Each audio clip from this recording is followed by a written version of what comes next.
আজকে হইলো শনিবার, আজকে আসলো জেতার বাড়ি আর দিদার বাড়ি শনি পূজা। তো প্রথম হয়েছিল শনি পূজাটা জের বাড়ি।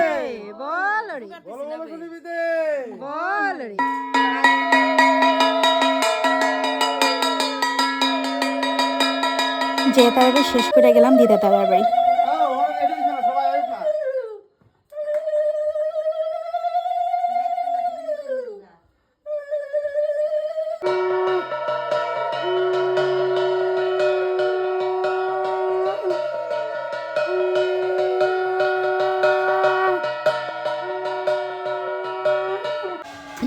তারপরে সবাই মিলে আমার বলতেছিল যে দিদা তার বাড়ি ঠাকুরের প্রসাদটা আমি একটু বাঙাই দিতাম, মানে সিন্নির প্রসাদটা আমি মানে এক লগে মিক্সড করে দিতাম আর।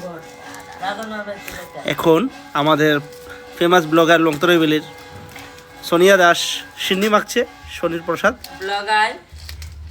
উনি খুব সুন্দর ব্লগ বানায় এবং ওনার সাথে আছে দীপালি চন্দ। এবার দেখা যাক ওনারা কি করতে পারে। এদিকে আমাদের ভক্তবৃন্দ বসে আছে।